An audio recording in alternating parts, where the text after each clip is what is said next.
Hello,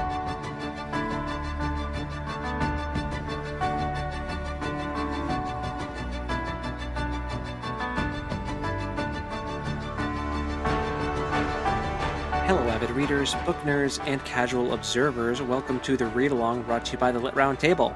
I'm Joseph. And I'm Anna, and this is our read along of The Obelisk Gate by N.K. Jemisin. This is book 2 of the Broken Earth trilogy. Welcome to the Obelisk Gate finale. It's the last episode of this book. Mm-hmm. We're glad you're here. We made it. I'm glad I'm here. What a good book. It is a great book. So we read chapters 19, which is You Get Ready to Rumble, which is a very long chapter. Yeah. There was an interlude. And then we have 20, which is called Nascent Faceted.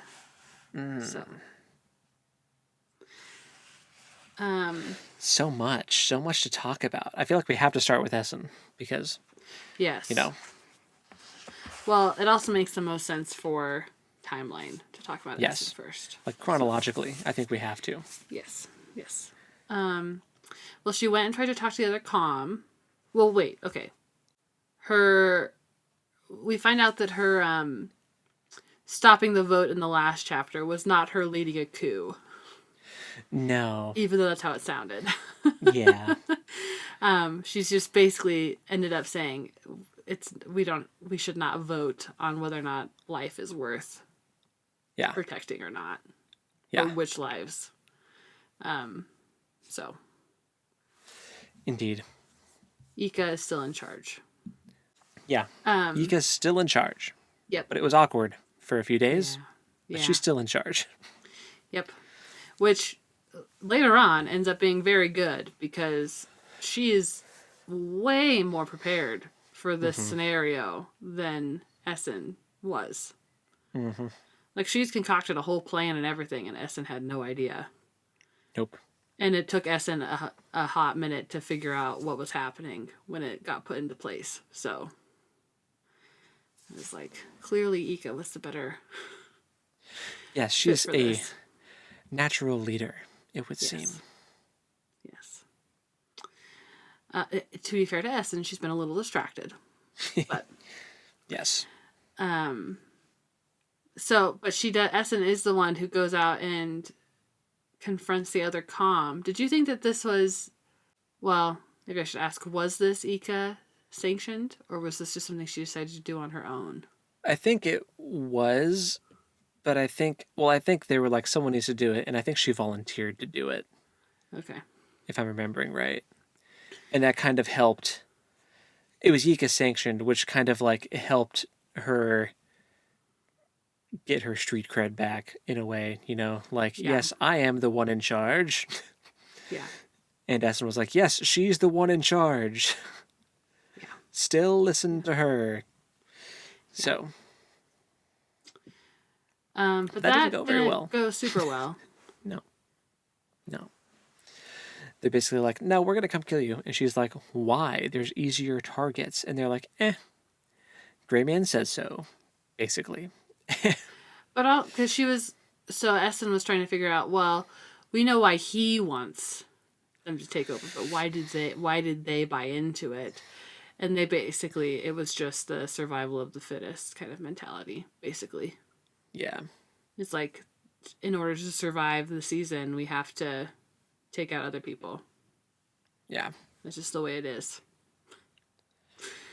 Indeed. So. They walk away, dead set on fighting each other. Except that Essun didn't walk away. Right. I mean, like, metaphorically. Sure. The peace talks cease. It was more dramatic than that. When a guardian shows up. Yeah, it was more dramatic than that. You're right. Yeah. Shirtless. Yeah. And hits her with a knife. Which is a bad sign for guardians when they're shirtless.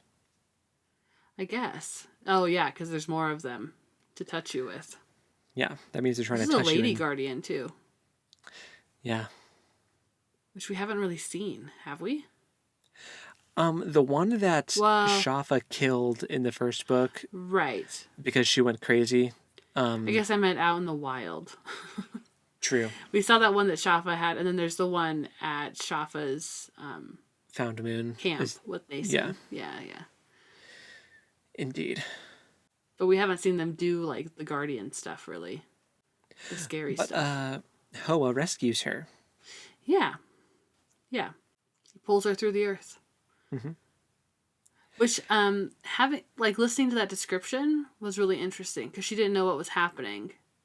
But she described it as feeling like pleasant and safe. But I don't know if Yeah. that was because she was in the rock or if it was because Hoa had her. Yes. Yeah. Both. Yeah. But I imagine that's an odd sensation phasing through stone. It's I would imagine. Yeah. um And Hoa beats himself up over it. He feels really bad that he didn't keep her safe the whole time. yeah, like come on, dude, it's fine. It was a guardian. Even Nassen's not Nassen. Essen's like, I didn't expect you to be omnipotent. Mm-hmm. You're fine. Don't worry about it. He's like, Yeah. no, I failed you. Yeah. But then we get to see Tonki in her battle garb, which was kind of fun, Mm-hmm. ready to throw down. Mm-hmm. Um, and what's her name? Tonki's girlfriend, Hijarka or whatever, Mm-hmm. calls her babe, and it was really cute. Yeah. Yeah. They are cute. Oh, I love them so much. But yeah, now they're basically just like, okay, now what? They'd knock around a couple of ideas. They've rigged explosives in the tunnels. Well, that's not revealed until the kid shows up and is like, "Oh, they're coming," Yeah, and they launch the plan, which Essun was totally oblivious to. which is when she's like, I'm glad you're in charge because I did Yeah. not have a plan. And there's this plan with the boil bugs, which is so messed up. Yeah. But like, I guess do what you got to do, man. But they had initially planned on Yika being the one to stir up the boil bugs with orogeny and make them go nuts on the army up on the surface, which is an effective plan, if not disturbing. Ugh. Very Yeah. very like just plague like Yeah. it's giving Let My People Go from Prince of Egypt A like little bit. A little bit. Yeah. biblical plague. Yeah. Well, the biggest revelation of this chapter is that Ika knows how to do the yoke thing that Alabaster was doing with Essun all the time. Mm-hmm. Except that she can do it with the whole group, Yeah. which is very unsettling to Essun at first. But the concept is that in doing this, Ika will probably burn herself out and Right. die. Which I realize now is why Tonki's girlfriend was like, I don't like this plan because I don't actually want to be a leader. Yeah. This is bad. I don't want to be a head woman. Yeah. So, fortunately, Essen's a quick learner, and so she figures out what the deal is. And so she becomes the yoke, which was interesting. And it was really interesting hearing her describe Yika's orogeny because she's a feral. She has no formal training. Oh, But yeah. like Yeah. the differences between Essen's orogeny and Yika's orogeny, Yika's feels much more like organic and like just kind of like go with the flow type thing, but Essen's is very like straightforward and forced and like focused. Yes. And I thought that was really interesting to see because one of the and Essen even says like she would be ringed if she were in Fulcrum, but not very many. But then I wonder now if that opinion changes. Like I wonder how many she thinks she'd. I mean, it's kind of like they were Because she operating on makes that different up. scales. Yeah, and she makes that observation before they actually do the first yoke, and she like Yeah. experiences it with, because then when she's in the yoke, she talks about like how when she had tried to test Ika, she had asked her to move a pebble and she couldn't. Yeah. So she had assumed incorrectly that she had no precision. But then while they're in this yoke, she's very methodically and very precisely cutting sharp angles through the stone to stir up the boil bugs. And she's like, oh, she does have precision, but her version of precision is just doing it, Yeah. not practicing the minute like ability. So that was really cool too. Because like, when do you have to move a pebble in real life? Never. So it was just like she practiced the things that she needed to do, and those are the things she's good at. Yeah. So yeah, that was really interesting to see. And then we also had the magic revelation that she Yeah. had, that the magic comes from life. Kind of like recycling. Yeah. Yeah. Because she figures out that they're basically at the bottom of an ocean bed at this point, that the earth has changed so much that their ground used to be ocean. And so she's discovering that all of this ocean life has been essentially fossilizing, right? But Yeah. that the magic is derived from that process, which is cool. Yeah. Yeah. And there's a lot more of it than she realized. Yeah. She realizes that this is what Alabaster was trying to tell her to do all along, was the same way that Yika was making this network of origins, to accomplish a thing. You're supposed to do that with the obelisks, and that is the Obelisk Gate. You create this network of the obelisks, and you can do all kinds of crazy stuff, like see the whole planet. And Essun gets quite the trip. Yeah. It's almost too much for her. I was like, oh man, are we going to have gone through this whole thing with her and she's just going to die? I mean, she does fall into a coma, and Yeah. she does have a stone arm, Yes. but Yes. not before. So they'd succeed in like making the boil bugs attack the army and like killing everyone.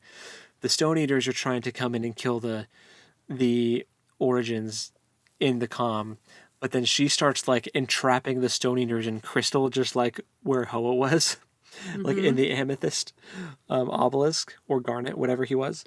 This is after Hoa eats one. There's that moment where she gets like shaken out of the Oh yoke. yeah, And Hoa, it's not confirmed that he was eating. It was pretty clear he was. nah, he did. He totes did. He chomp. She's like, "How many are there?" And he's like, "A lot," which isn't great. But then connecting to the Obelisk Gate allows her to entrap them in crystal, like bugs in amber. Yeah, she So. has that moment of pissed off the wrong origin. Yep. But yeah, A great callback. but there was no gray man. No, It's because he was busy somewhere else. indeed. She also uses the Obelisk Gate to like kill everyone in the rival comm, and she is able to use it to pinpoint where Nassun is, Yeah. because the Sapphire Obelisk resisted being in the network, and she could tell that it was Nassun. And then she goes into a coma. Yeah, and then we get the interlude Yes. Yes. with Hoa. And talking to Lerna. And basically, they're moving into the comm that Essun just completely wiped out. Well, Yeah. they've got a bunch of food. I guess we'll move there. Which makes sense. Well, they'd also destroyed a good part of their own comm in defense. So, They were commless. yeah. The Hoa POV stuff is always so interesting because, like, he'll say some crazy stuff like, was it seconds or years? Doesn't matter. It's like he speaks the way I would expect a rock to speak. Yeah. Like, Yes. Yes. 100%. yeah, I hadn't thought of that, but you're so right. it's like he's just so ancient, and like it's like he's completely lost the concept of time. Yeah. Yeah, that interlude was really fun. Hmm. And then after that, with the whole, we're moving the comms. That's when we find out that Essen has a stone arm now. Hmm. Uh, Lerna's like, Which "Are Hoa is you not gonna?" eating. Yeah, he's like, "Are you gonna eat her arm?" He's like, only with her consent." And then he equates it to like, "I didn't eat her arm for the same reason you didn't eat her other arm." Like, Right.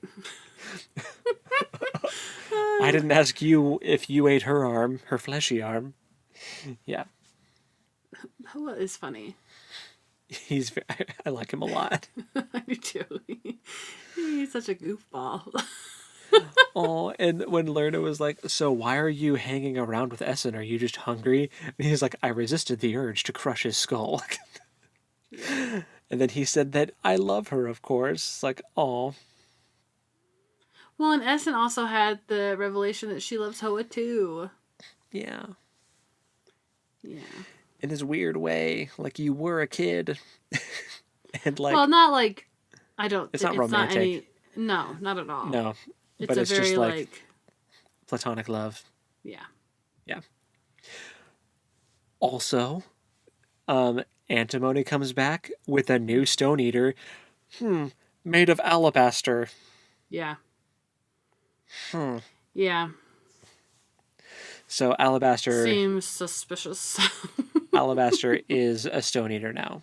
Yeah. So Which is fascinating that he can be entirely eaten and then reborn somehow. yeah, I'm thinking we'll probably learn more about what that process entails in the next one, because now that Essen has started that process in herself, Mm-hmm. I'm sure she'll have questions. Yeah.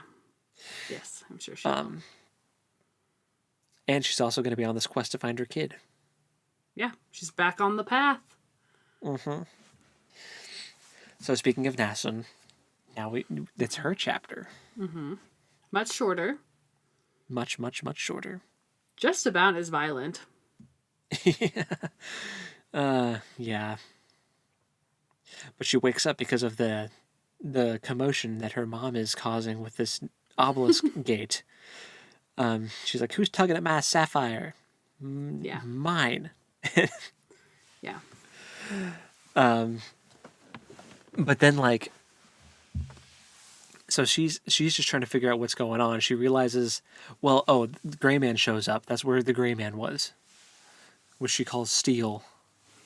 And he's basically like, "Oh, you're gonna," well, they're basically just talking about like what's happening, and Steel is talking about that crazy lady up north, and Nassen's like, "Oh, that's Mom." Yeah. She just knows. Mm-hmm. That's my mom. So now Nassen and Essen both know that they're alive, Mm-hmm. and Essen knows where Nassen is. Yes. But this is when Jija interrupts the weird moment with Gray Man Mm-hmm. with a knife. But then Nassen went full like Thor summoning Mjolnir and like, Well, she also tells. When does she tell Gija that her mom is alive? in that moment, Oh, okay. like they have a brief conversation, and she's like, "I wish that you could," like, she's like, "I don't want to be bad, but I feel like people want me to be bad, and I'm like doing things, and like, sorry, and I wish that you could still love me even though I'm bad." Super sad. Yeah. And then he rushes her with the knife, and then Mm-hmm. she turns the obelisk into a sword, which is so cool, Yeah. but so scary. Yes. Both things are true. And then it ends up, once Gigi gets hit with it, he turns to stone. Yeah. There's also this interesting moment where Nassan says that she instinctively uses magic instead of orogeny now. Like, she is much more oriented towards that side of things now, which I think is really interesting. Yeah. She is becoming quite the force to be reckoned with. Indeed. Shafa shows up because another reason why it was kind of Thor adjacent to me was because when she turns the obelisk into a sword, it had like the loudest thunderclap she's ever heard. So, which woke everybody up, including Shafa. So then, Yes. Shafa comes running, and I'm just like, I don't know what, because Shafa didn't know about steel before. So I'm like, what? We don't really know what's running through his head exactly, but I'm just like, what? I'm just wondering what Shafa thinks of this Stone Eater guy. I guess we'll see. Yeah, I'm also very curious. And it's interesting because the Stone Eater is like, oh, you're going to bring the moon home. Just alter the trajectory a little bit and arrange for them to meet, for Father Earth to meet the moon again. And no one will suffer anymore. It'll end the seasons. And I'm just like, yeah, because Hoa wants Essun to like bring the moon back into orbit, but you want to slam the moon into the earth. Like, you are Yeah. insane and you want to kill everything. Yeah. So now it's like a race between Nassun and Essun. And it's like, who's gonna like have control over the Obelisk Gate, and Bring what's the gonna moon happen home. to the moon? The moon's coming home Yeah. one way or the other. Yeah. It's wild. And then the audiobook ends with like playing music over the last few seconds of the narration, which is So dramatic. very dramatic. Yeah. It would do that But with the, I'm sure it does that with a lot of them, but the ones that hit really hard for me were when I was reading the first Law trilogy, or listening to those in the car. Every time one of those would end, it would like play this super dramatic, like drum beat, like, oh, did it? That's funny. yeah. I didn't know that. Anyway, yeah, man. Obelisk swords. The Very gate. cool. Now they both have one. They do both have one now. And now it's like, okay, so all of these obelisks can turn into swords. Back in the day, when were there just a bunch of like wizards running around with obelisk swords, just Oh, like all the maybe. time? Like, everyone had a Maybe. sword. You get a sword. You get a sword. It's so Maybe. cool. Well, what a book. What a book. So our next read along is The Stone Sky, which is the last book of the trilogy. I do not have your reading assignment yet, but when this is posted, it will be in the description. Nice. And I will have also shared it on our social medias, so you'll know how far to read. Okay?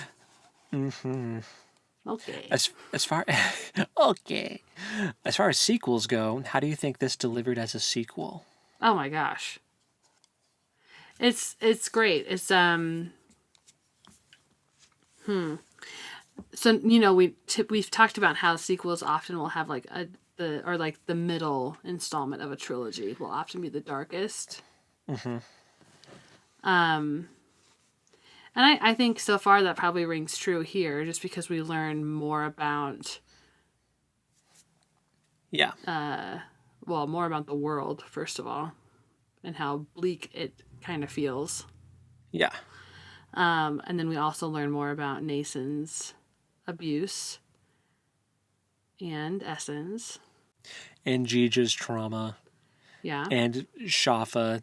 This was the Shafa POV book. So yeah, we delved deep into some really dark psychological corners. Yeah. But it really does feel just like a continuation of the first book, which is nice. It didn't feel like we had a jarring like. Yeah. And now we're in a second book that reads totally different and feels like a different story. For sure. which happens sometimes, depending on where the author's at in their journey as an author. Mm-hmm. You know I thought what I'm saying? I thought that the pacing was really solid, though. I know that was kind of a problem we had with like the Gentleman Bastard books. Yeah. The pacing felt kind of wonky in the second two. Mm-hmm.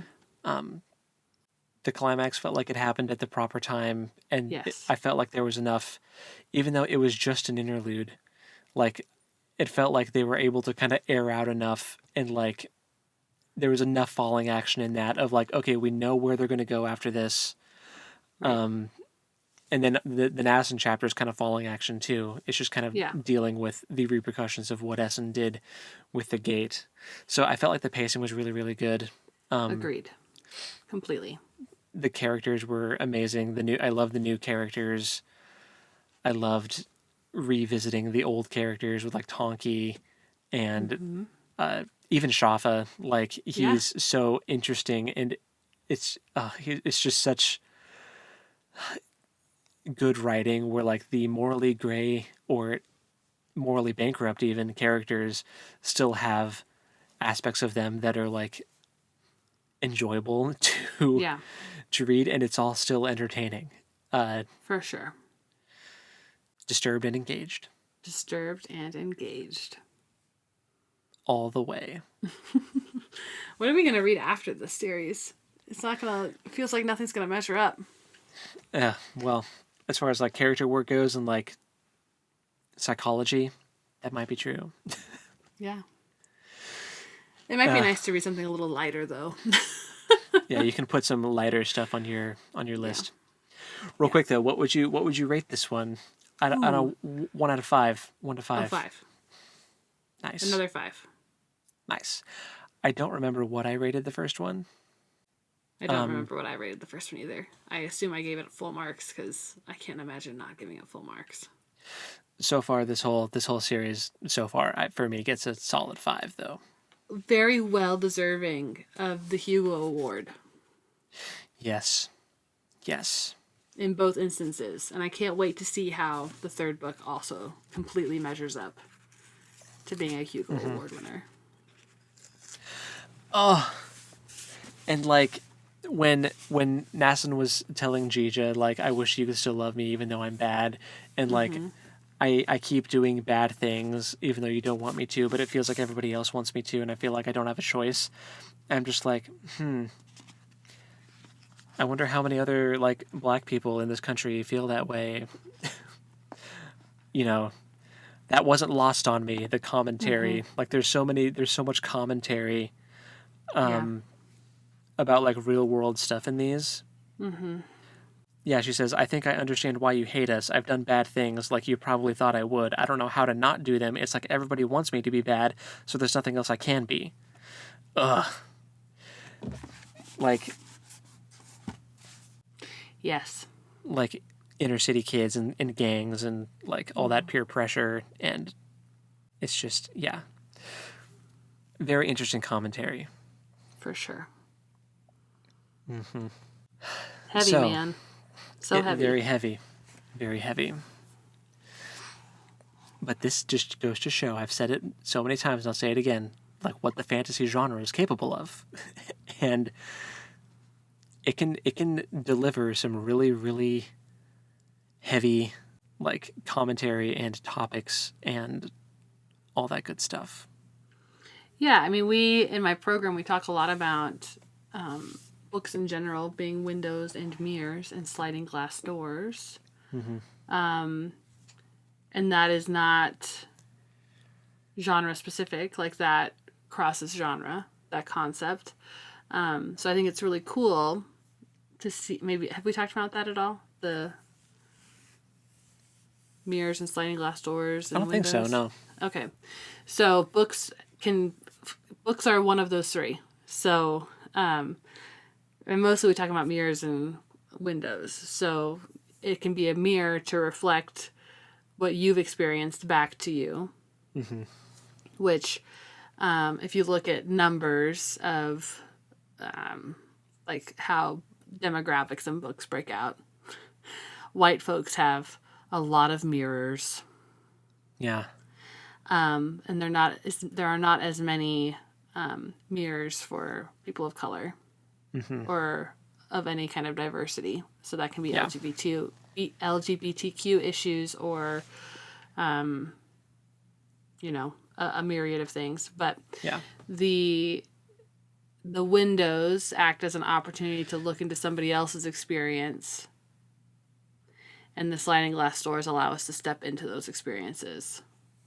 And so I would say that this series, for us, for you and I, has for sure been a window and a sliding glass door.